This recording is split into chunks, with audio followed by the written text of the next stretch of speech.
Hi, everybody. Welcome back to UNJURIED, St. Louis Fringe's podcast. Today, we are doing the STLFringe FEST 25 preview. STLFringe FEST happens August 11th through 17th right here in the beautiful Grand Center Arts District. And right now, we are talking with my friend, John Johnson. Hey, that's me. Happy to be here. Thank you for inviting me. Yes. Tell us the name of your show this year and the artistic discipline. Well, it is the Magical Mayhen Show. And it's, magical with two magicians, Professor Longhair and myself. Yes. Yeah. Okay. So let's get into it. How did you and Professor Longhair become an act, and how did you find your way to magic? Tell me about that. Oh boy, that's a big one. Speaking on behalf of myself, because I'm the one here. Yeah, we'll take that. Yeah. Okay. Great. I actually started performing a little over 50 years ago. I started when I was 9 years old, doing local shows, got interested in magic from seeing magicians on TV. And then my dad was kind enough to take me to the library. And then as it turned out, a few years went by and I had a relative by marriage who was a pro up in Chicago, Frank Everhart Sr. He retired back down to our area. I was able to take lessons from him, but I had to mow his grass and trim his shrubs every Saturday to get my magic lessons. All right. Okay? All right. And then I went on to, moved up to Michigan when I was in college. Took a little break from school to study with a master stage magician named Neil Foster. Wow. And then, now currently, because I always believe in learning and trying to improve, so I have a mentor. He's a Las Vegas headliner. He's one of the most creative magicians in the world. His name is Jeff McBride. And so I get a lot of guidance and ideas and things from him.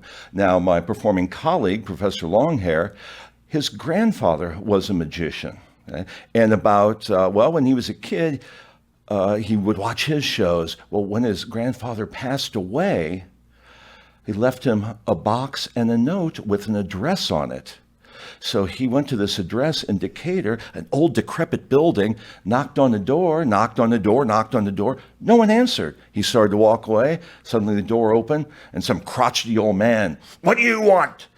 Why are you here?" He goes, "Well, my grandpa gave me this address." "Well, who's your grandpa?" He told me. He goes, "Oh my goodness, come right in." And that man helped him develop a magic act. And Professor Longhair, who is also a mental health professional, he went in there and learned some magic, continued from that, and started performing professionally a little over 20 years ago. Wow. I know, pretty crazy, huh? That's a great story. Wonderful, thank you. So who are your magic idols? The ones I mentioned, unfortunately, Frank Everhart Sr., who is a legend in the magic community, as is Neil Foster. They've both since passed away. Jeff McBride, who's toured with Diana Ross. He's toured with the Radio City Rockettes around the world. He's one of my favorites. Of course, David Copperfield. Right.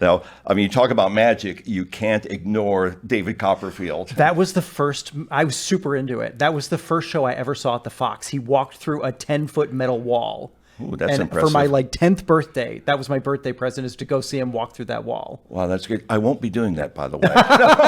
Okay, good to know. I'd like to. What was your first magic trick? You said all the way back when you were little.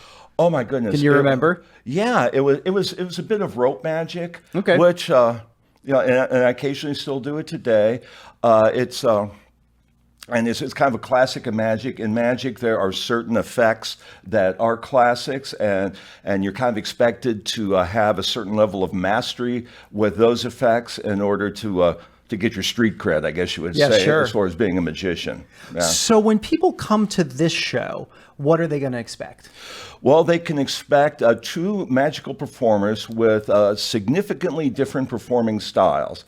The professor and I each have their own. I am a sleight of hand guy. Okay. So that's I use the manipulation of my hands and objects in order to create the magic. Yeah. And the professor, he uses objects, and he's more of a prop magician. Sure. So he's not so much in the sleight of hand. And with the prop magic, it's a combination of skill, because there's still, even though it's a prop, there's a lot of skill involved to be able to do that and create a magical effect using those props.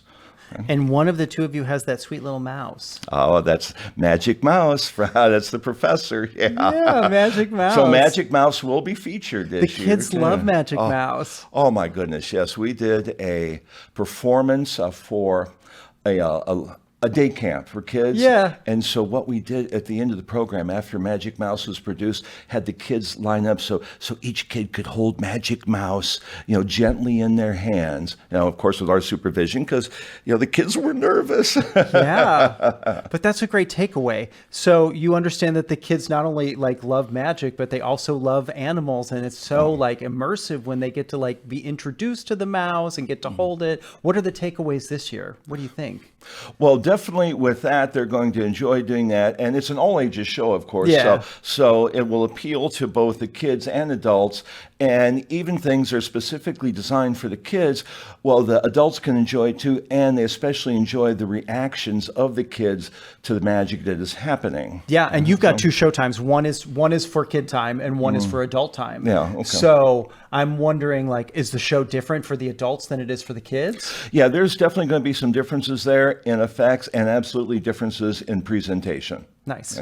Yeah. So, and that's something that both the professor and I do as magicians. We customize every performance for the crowd, and for the age group, and what the client wants too, of course. Yeah, sure. Yeah. So I ask every artist this, and I think it's such an important thing. You guys are fringe artists, right? You're out there independently making work, doing this work for a long time, decades. Oh, yes. And so somebody who wants to be a magician, what is your advice to them of how to get into it, how to break through the nerves of it, how to be I don't know, because they're going to go knock on that scary secret door. Right? Like the professor Yeah, did. right. What's your advice of how to get into that world? Number one resource, your local library or your school library. When I was in school many, many decades ago, even my school library had some beginner magic books. And I don't know what happened, but they disappeared. Whoopsies. But don't do that. No, don't do that. No. But he bought them, he replaced them, it all worked out. Absolutely. All above board. Yeah. But your local library, your public library is a great resource.